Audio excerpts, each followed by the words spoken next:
दोस्तों, नजर को बदलो तो नजारे बदल जाते हैं। सोच को बदलो तो सितारे बदल जाते हैं। नजर को बदलो तो नजारे बदल जाते हैं। सोच को बदलो तो सितारे बदल जाते हैं। कश्तियां बदलने की जरूरत नहीं, दिशा को बदलो किनारे खुद ब खुद बदल जाते हैं। तो दोस्तों, एक बार फिर से स्वागत है आपका हमारे चैनल प्रयास एक संकल्प में। आज हम लेकर आए हैं क्लास 10th का सोशल साइंस का इकोनॉमिक्स का कुछ ऑब्जेक्टिव क्वेश्चन जो आपके एग्जाम के लिए बहुत ही इंपॉर्टेंट होने वाले हैं। तो आइए जल्दी से जुड़ जाइए हमारे साथ। तो चलिए करते हैं आज का सबसे पहला क्वेश्चन। तो आज का पहला क्वेश्चन है कि राष्ट्रीय विकास परिषद का गठन कब हुआ। तो दोस्तों याद रखें कि राष्ट्रीय विकास परिषद का गठन जो हुआ वो 1952 में 1952 में हुआ है। बहुत इंपॉर्टेंट क्वेश्चन है। इसके बाद आपका जो अगला क्वेश्चन है कि जीडीपी का क्या अर्थ है। जीडीपी का मतलब क्या होता है। तो याद रखिएगा कि जीडीपी का फुल फॉर्म होता है ग्रॉस डोमेस्टिक प्रोडक्ट या सकल घरेलू उत्पाद। याद रखिएगा, इससे किसी भी देश की अर्थव्यवस्था की हमको जानकारी मिलती है। सकल घरेलू उत्पाद, कोई भी देश कितना प्रगति कर रहा है उसकी माप इसी से की जाती है, सकल घरेलू उत्पाद से, जीडीपी से। चलते हैं अपने अगले क्वेश्चन की ओर कि मानव विकास रिपोर्ट कौन पेश करता है। दोस्तों, एक संस्था है UNDP. UNDP united nations development programme. तो यूएनडीपी जो है वो तो दोस्तों यूएनडीपी जो है वो मानव विकास रिपोर्ट प्रस्तुत करता है। चलते हैं अपना अगला क्वेश्चन की ओर कि भारत की राष्ट्रीय आय में सर्वाधिक योगदान जो है वो किस क्षेत्र का है। आपको पता है कि प्राथमिक क्षेत्र में कृषि कार्य आता है, द्वितीय क्षेत्र में हमारा विनिर्माण उद्योग वगैरह आता है, और तृतीय क्षेत्र जो है वो सेवा क्षेत्र है। तो आज के समय में, अभी आधुनिक समय में भारत में जो राष्ट्रीय आय में सर्वाधिक योगदान दे रहा है क्षेत्र वो है हमारा सेवा क्षेत्र। बहुत ही तेजी से वो उभरता हुआ क्षेत्र है सेवा क्षेत्र, जिसको हम लोग सर्विस सेक्टर कहते हैं या तृतीय क्षेत्र कहते हैं। याद रखिएगा, तृतीय क्षेत्र जो है वो अभी सबसे इंपॉर्टेंट है, सबसे ज्यादा योगदान दे रहा है। चलते हैं अपने अगले क्वेश्चन की ओर कि प्रच्छन्न बेरोजगारी किस क्षेत्र में अधिक है। आप लोग को पता है कि दो तरह की बेरोजगारी होती है, एक मौसमी बेरोजगारी, एक प्रच्छन्न बेरोजगारी, जिसे हम छिपी हुई बेरोजगारी भी कहते हैं। तो आज प्रच्छन्न बेरोजगारी जो देखी जाती है वो सबसे अधिक कृषि क्षेत्र में देखी जाती है। एग्रीकल्चर सेक्टर में आपको जरूरत से ज्यादा लोग काम करते हुए नजर आएंगे, इसलिए प्रच्छन्न बेरोजगारी कृषि क्षेत्र में। नेक्स्ट क्वेश्चन है कि नरेगा, जिसको आज मनरेगा के नाम से जाना जाता है, तो नरेगा की शुरुआत कब हुई थी। तो दोस्तों याद रखिए कि नरेगा की शुरुआत जो हुई थी वो 2005 में हुई थी। अब इसका नाम जो है वो मनरेगा हो गया है। ठीक है, मनरेगा के नाम से इसको आजकल जाना जाता है। चलते हैं अगला क्वेश्चन की ओर कि भारत का केंद्रीय बैंक, जो भारत का सेंट्रल बैंक है, उसका क्या नाम है। तो आप सभी को पता होगा कि भारत का जो केंद्रीय बैंक है वो भारतीय रिजर्व बैंक है, जिसको हम लोग आरबीआई भी कहते हैं, रिजर्व बैंक ऑफ इंडिया, भारतीय रिजर्व बैंक। आरबीआई हमारा जो है वो नेशनल बैंक है, हमारा राष्ट्रीय बैंक है या केंद्रीय बैंक है। चलते हैं अगले क्वेश्चन की ओर कि भारत में नोट के ऊपर किसका हस्ताक्षर होता है। आपको पता है कि भारत में जो नोट होता है वो आरबीआई के द्वारा जारी किया जाता है, और उसके ऊपर जो होता है वो आरबीआई के गवर्नर का।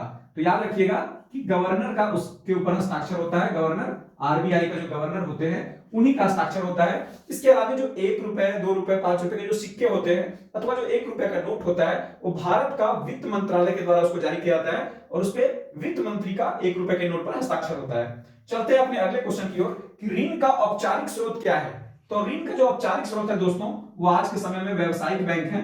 ठीक है, बैंकों से हम ऋण जो लेते हैं उसे औपचारिक स्रोत कहते हैं। इसके अलावा सहकारी समितियां भी होती हैं। चलते हैं अगले क्वेश्चन की ओर कि लगातार बढ़ती कीमतों की प्रक्रिया क्या कहलाती है। जो आजकल लगातार महंगाई बढ़ रही है उसे क्या कहा जाता है। तो देखिए, दो टर्म होता है दोस्तों, एक होता है मंदी और एक होता है मुद्रास्फीति। मंदी में क्या होता है कि मार्केट में सामान बहुत ज्यादा होता है और लोगों के पास पैसा नहीं होता है, जबकि महंगाई का उल्टा है सिस्टम, जिसको हम लोग मुद्रास्फीति के द्वारा हम इसको, इस प्रक्रिया को जानते हैं। इसे हम मुद्रास्फीति भी कहते हैं, मुद्रास्फीति कहा जाता है इसको। ठीक है, तो चलते हैं अपने अगले क्वेश्चन की ओर कि डब्ल्यूटीओ का पूरा नाम क्या है। डब्ल्यूटीओ, विश्व व्यापार संगठन, वर्ल्ड ट्रेड ऑर्गेनाइजेशन, इसका पूरा नाम है विश्व व्यापार संगठन, वर्ल्ड ट्रेड ऑर्गेनाइजेशन पूरा नाम है इसका दोस्तों, याद रखेंगे। ये पूरे विश्व में सारे व्यापार को मॉनिटर करता है। नेक्स्ट क्वेश्चन है कि विदेशी निवेश क्या है। तो दोस्तों बहुराष्ट्रीय कंपनियां जो होती हैं, मल्टीनेशनल कंपनीज, वो जो निवेश करती हैं उसे ही हम विदेशी निवेश कहते हैं। बहुराष्ट्रीय कंपनियों का निवेश, बहुराष्ट्रीय कंपनी का जो निवेश होता है उसे ही हम विदेशी निवेश कहते हैं। ठीक है, चलते हैं नेक्स्ट क्वेश्चन की ओर कि विश्व की सबसे बड़ी मोटर गाड़ी निर्माता कंपनी कौन सी है। तो याद रखेंगे दोस्तों कि दुनिया की सबसे बड़ी जो मोटर गाड़ी निर्माता कंपनी है वो फोर्ड मोटर्स है। ठीक है, फोर्ड मोटर्स विश्व की सबसे बड़ी मोटर गाड़ी निर्माता कंपनी है। नेक्स्ट क्वेश्चन है हमारा कि वैश्वीकरण में सबसे अहम भूमिका किसकी है। तो दोस्तों आज जो ग्लोबलाइजेशन हम दुनिया में देखते हैं, पूरा विश्व जो एक गांव के रूप में कन्वर्ट हो चुका है, तो इस वैश्वीकरण में सबसे अहम भूमिका जो है वो सूचना प्रौद्योगिकी, सूचना और परिवहन तकनीक जो है वो बहुत ही इंपॉर्टेंट रोल अदा कर रही है आज की दुनिया में। वैश्वीकरण को फैलाने में बहुत बड़ा इसका योगदान है। नेक्स्ट है हमारा कि भारत की नई आर्थिक नीति कब लागू हुई। तो आपको पता है कि जब मंदी का दौर आया तो 1991 में नई आर्थिक नीति लाई गई, और आपको याद होगा कि इसमें हमारे पूर्व में अभी दिवंगत हुए पूर्व प्रधानमंत्री मनमोहन सिंह जी का अहम योगदान रहा था। नेक्स्ट क्वेश्चन है कि डब्ल्यूटीओ की स्थापना कब हुई। जो हमारा WTO है इसकी स्थापना कब हुई है, तो याद रखिएगा कि इसकी स्थापना जो हुई थी वो 1995 में हुई है। चलते हैं अपने अगले क्वेश्चन की ओर कि उपभोक्ता सुरक्षा अधिनियम कब पारित हुआ था। तो जो कोपरा एक्ट है हमारा बना हुआ उपभोक्ताओं के संरक्षण के लिए, तो कोपरा एक्ट जो लागू हुआ था वो 1986 में पारित हुआ था।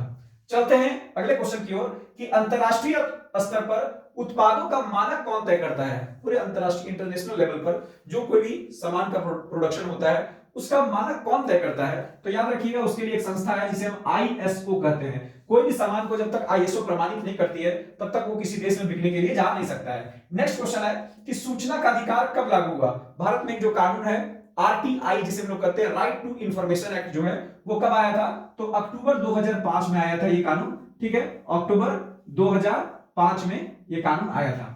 चलते हैं अपने लास्ट क्वेश्चन की ओर कि उपभोक्ता अधिकार दिवस कब मनाते हैं। तो कंज्यूमर राइट्स डे जो मनाया जाता है दोस्तों वो मनाया जाता है 24 दिसंबर को। ठीक है, 24 दिसंबर को हम लोग क्या मनाते हैं, उपभोक्ता अधिकार दिवस मनाते हैं। तो दोस्तों ये था हमारा आज का कुछ इंपॉर्टेंट क्वेश्चन इकोनॉमिक्स का क्लास 10th के लिए। हम आगे और भी सारे वीडियोस आपके लिए लेके आएंगे। तब तक आप हमारे चैनल को सब्सक्राइब कर लें अगर नहीं किए तो, और आने वाले वीडियोस का नोटिफिकेशन आप तक पहले पहुंच चुके, इसके लिए आप हमारे बेल आइकन को दबाना ना भूलें। इस वीडियो को ज्यादा से ज्यादा लाइक करें ताकि जो भी जरूरतमंद हमारे स्टूडेंट्स हैं जिनको इसका जरूरत है उन तक ये वीडियो पहुंच सके, और आप हमारे फेसबुक पेज को फॉलो करें। तो मिलते हैं अपने अगले वीडियो में, तब तक के लिए धन्यवाद।